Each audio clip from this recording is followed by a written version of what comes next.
Hey everyone.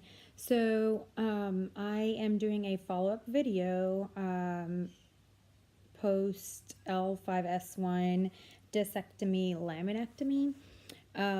I shared a video 1 week after surgery and meant to do it every week, but just kind of had a lot going on with Thanksgiving and a couple of little bumps in the road in regards to recovery.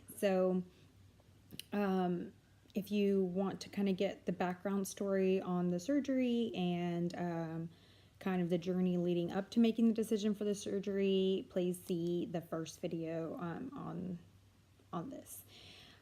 Okay, so I am actually now almost 3 weeks post surgery. Wednesday will be exactly 3 weeks. So after week one, or during week one, just kind of getting back to feeling normal, anesthesia and all the medication I got after surgery really, I think, kind of took a toll, and I was really foggy for a while.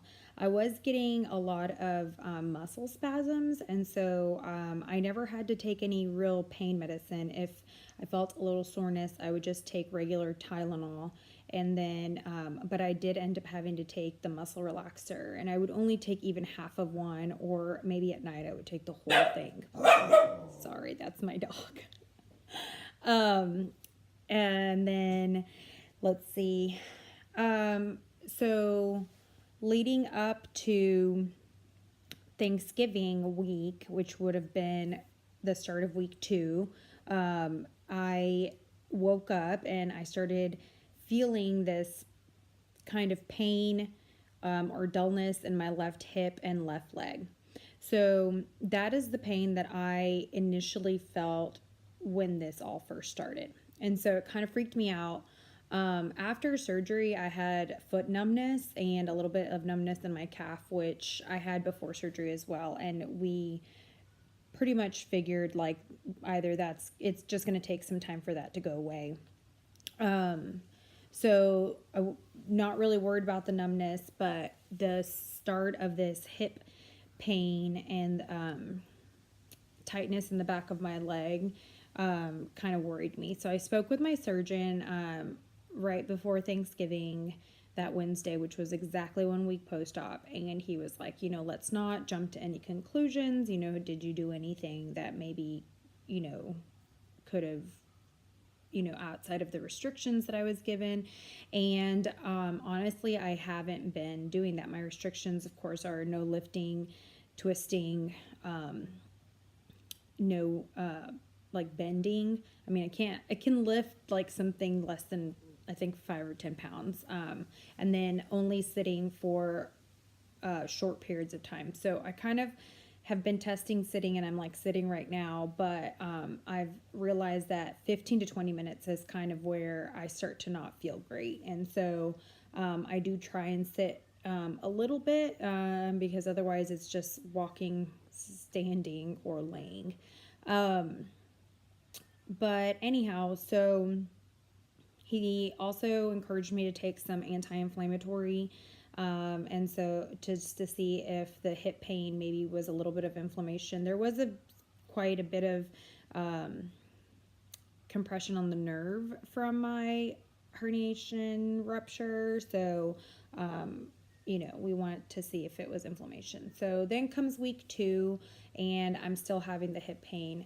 I hadn't traveled like out of the house, and so then my husband and I went to actually a Bible study, and it was like a 15-minute car ride, and I both ways. So the next morning, though, the hip pain was a lot worse. I just think the car just doesn't feel great, even if I try and lay back and not be flexed. I think just with as much as he's careful, like the bumps and everything just don't feel great for me.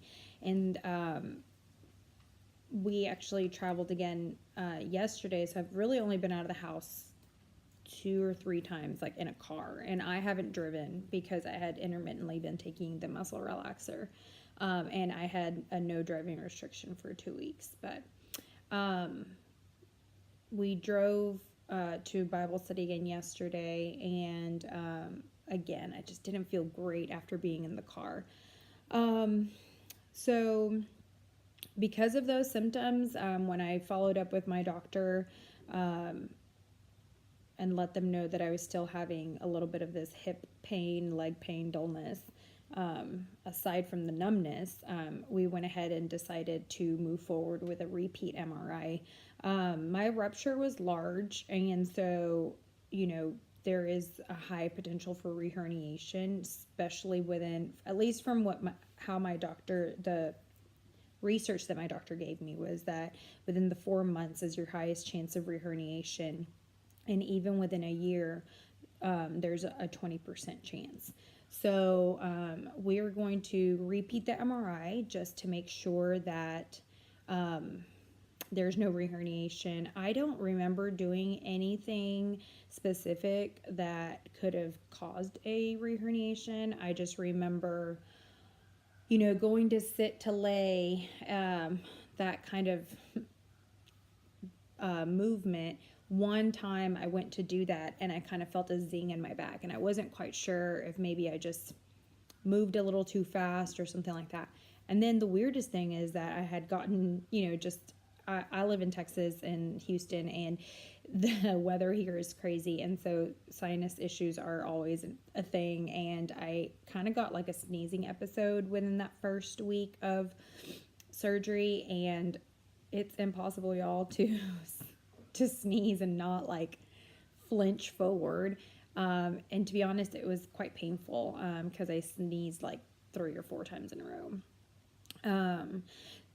When I told him that, he was like, oh, and I think he was just kind of like, and not to say that, I mean, you can't do anything about that, right? Like, just can't help but sneeze sometimes. So we're still hoping for the best. So I'm going to wait for the MRI. I'll also see my doctor the same day after the MRI so that I can go over the results with him and we can figure out maybe, what's going on. So when I spoke to his nurse, he also said, she also said there are so many stories of rehab and recovery from this sort of surgery, and not one person is the same. So mine was not a micro discectomy, it was like a mini open. So I still have like the same length in regards to the scar, but it wasn't like the micro one. So the micro, they put in like little dilators, and then they use, other instruments to remove the disc material. So mine was a mini open. So he did have to pull the fascia in my back, a little bit further apart. And I had some swelling there, which is now getting better. What else about the scar? The scar is doing fine. It's healing. He did do some glue, so I didn't have stitches outside. And the glue's about halfway off. That is annoying, especially when I'm laying, like if it snags on anything and everything like that. So that's just kind of an annoying little side note. For anybody that's going through it, just know that that's just kind of an added thing that you have to remember. Otherwise, I feel kind of myself again in regards to like the fogginess of that I had after surgery. I haven't really needed to take the muscle relaxer anymore. The spasms are kind of going away. I do get them like intermittently, but they're not as bad as they were at first. And pain-wise, again, I'm just taking over-the-counter medication. I never had to take like the prescription Norco, thankfully. My appetite's back, and all of that is the same. So one thing that has really helped has been my mom, who has had surgery. She got this for me. Hold on, I have to get it. It's right here. It's this little, of course it falls. So this is one thing that you learn how to pick things up with your foot a lot. But there's this little claw. And guys, this thing has been a lifesaver with just dropping things on the floor. Now, if you drop the claw, you have to figure out how to pick it up. But learning how to use your feet is really been interesting. So yeah, that's just kind of a little follow-up on me and my recovery so far. And so I have my MRI December 10th. Today's December 3rd. And so once I get more information, then I will do another video kind of for a follow-up. And if anybody is seeing this and going through it, like recovering, just remember, like, not one person is the same and everybody's recovery will be different. So there are tons of videos on YouTube of people's testimonies, and I encourage you to watch them. It's what inspired me to make this video and these series. So if you are thinking about surgery, I would encourage you to do as much research as possible, continue trying to rehab it prior to surgery. But if surgery is the option, I definitely at this point still don't regret it, even with the small setback of my hip pain returning, because there's still improvement that was not there before I had surgery. Like, the pain is there, but it's not as debilitating, and I can see that I'm still moving a little bit forward in my recovery. So anyhow, I hope that everyone has a wonderful week, and I will follow up with another video in a few days. All right, thanks.